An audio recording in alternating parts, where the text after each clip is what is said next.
welcome back to our channel. If you're new here, where you been? It's been a long time no see. I'm kidding. Please subscribe. I'd really love that. If you're returning, how you do? Grab some iced tea. It's one of those days. So, let me move this over here, over there, over here, over there. Right?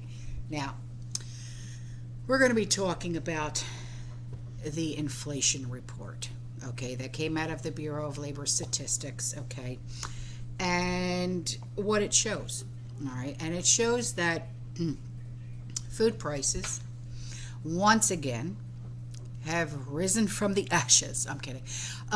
They rose about 11.4% year over year, and food inflation is now at its highest point since 1979. Yeah. And the Consumer Price Index report for August showed that the prices on all items in the U.S. have risen about 8.3% from August of 2021 to August of 2022. So the Food at Home Index, a measure of price changes at the grocery store, increased by 13.5%. which is also a 43-year high. Now, compared to July, the food index rose about 0.8%, and the food at home index rose about 0.7%. Now, among the food items, eggs. Eggs posted the highest annual price increase at 39.8%, and margarine. That came in next at 38.4% rise, okay, followed by butter at 24.6% higher price.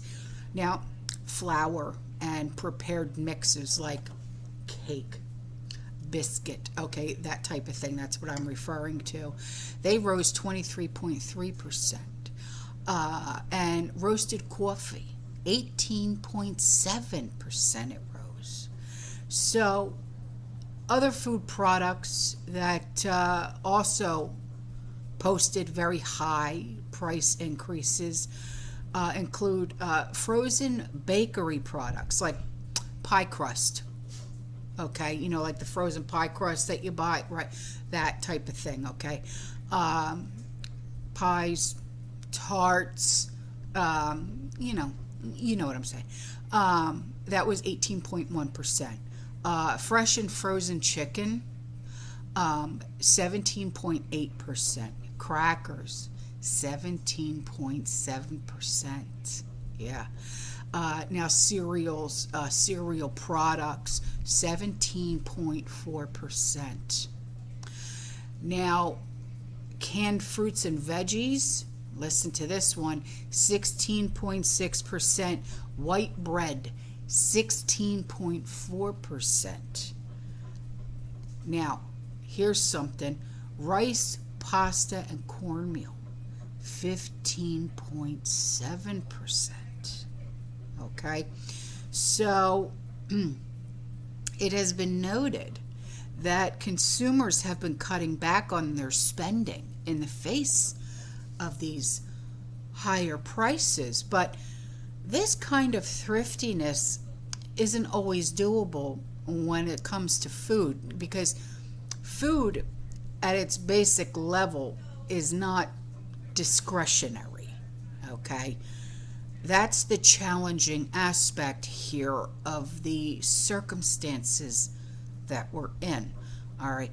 And consumers, they are prepared for high prices to persist in the foreseeable future, but there's also a tendency, if you will, for people to think that things might return to normal. But then my question is, define normal, okay? It's belt tightening time, okay? And it has been for quite a while, all right? And So the longer that this goes on, okay, the higher it gets, the more difficult it becomes for lower income individuals in particular to afford these price increases, okay? Because we're not making any more money, but yet the prices keep rising and rising and rising. So, you know, you're going to have these lower income families that are going to be feeling the worst impact of this uncontrolled inflation, as a higher proportion of their disposable income goes to things that have also seen record highs, and increases, like food, gas, utilities, okay, just to name a few. But it also has been acknowledged that gas prices per gallon have fallen from a peak of just over $5 in June to around $3.69 in September. But, and you know there's always that but, right?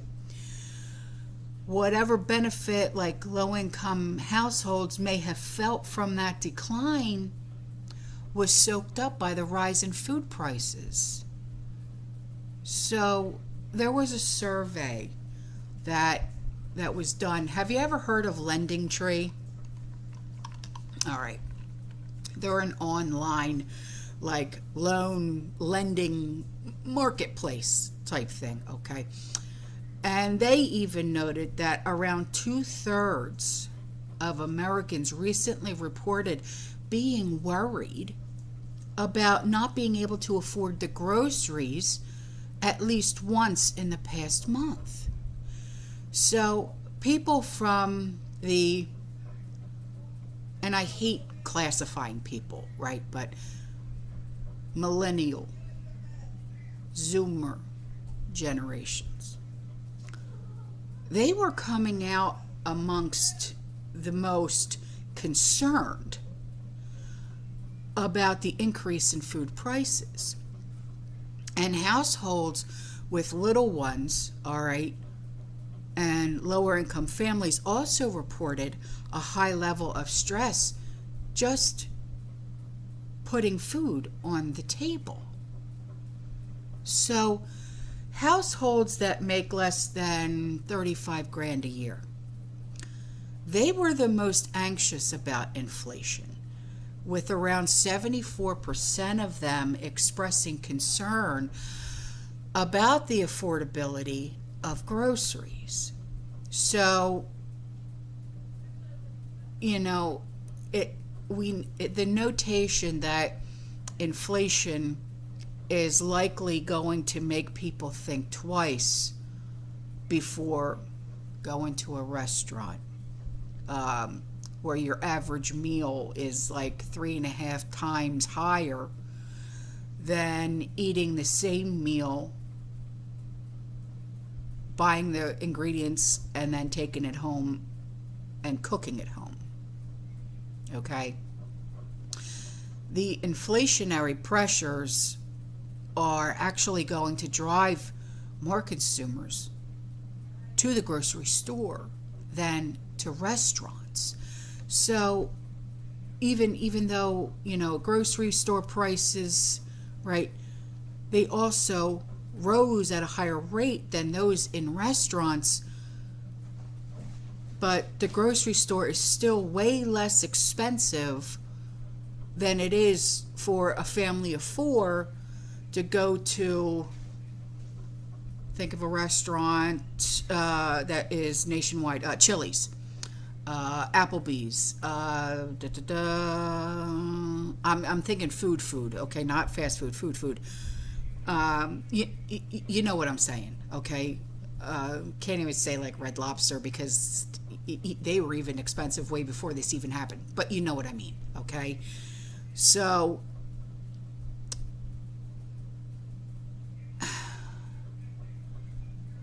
it, I, you know, I know what this feels like. Okay, I really truly do, because there was at one point where there was only the one income, raising children and things like that, having to make that decision, right? And I know you know what I'm talking about when I say making that decision. Is it going to be food on the table? Is it going to be paying the electric bill? Is it paying for the kids' braces? Or is it paying the mortgage this month?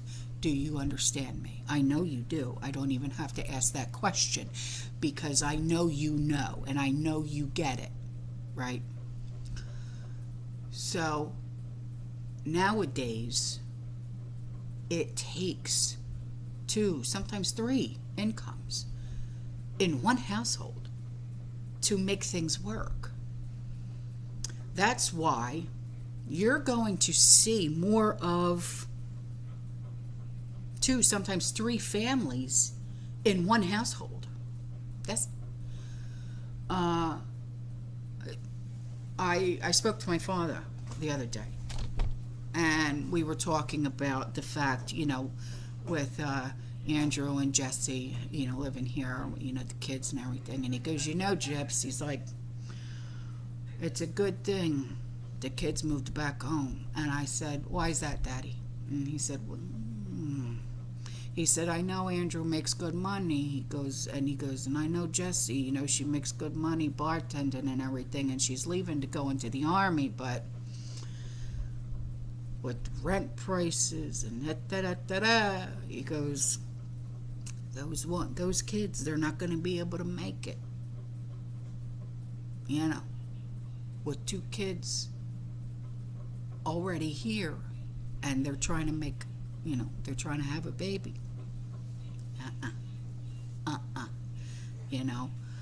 And because, I'm just saying. But if she doesn't end up going into the Army, they want to try and have a child, which I'm all for, obviously. But even my mother and father said, no, they need to stay home. Let them save up their money, but don't rush it. Let them stay home. I said, I don't want them going anywhere. I want them to stay home. I enjoy having them here. Are you kidding me? My prayers have been answered because my son and Jesse are here with my little nuggets that I get to squeeze all the time. I love it.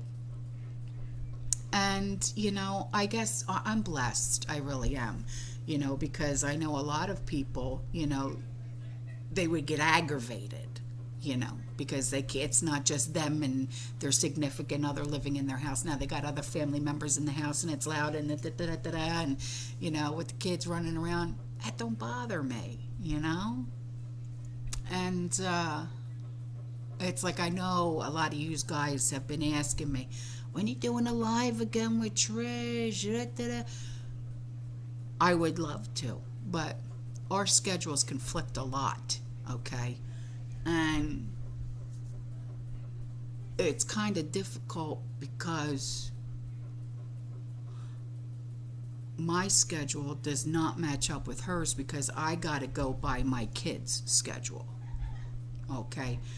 I got 2 7-year-olds, an 8-year-old, and a 12-year-old, okay? You want to talk about loudness? You wouldn't be able to hear me talk if I went live. All right?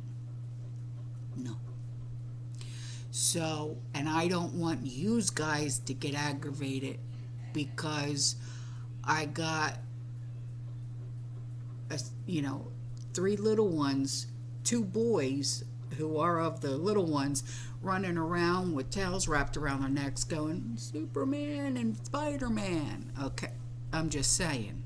So, out of respect for my community, I don't want you guys to have to deal with yelling. Nana, Nana, look at me. I know, I see you, baby, you know. But anyway, but I think I got off target, but you know, I don't care. But you're going to start to see a lot more of multiple families in one household combining incomes just to survive. Yeah. But you know what? That's okay, because that is what family is all about. It is. If my house was big enough, I would have all of my family here. But that's me. I am family oriented. I can't get enough of being around my family, you know, but that's just me. All right, guys, I love you. I'll see you in the next one, all right? You stay safe, you stay positive, you keep prepping, and as always, fear less, huh? Ciao.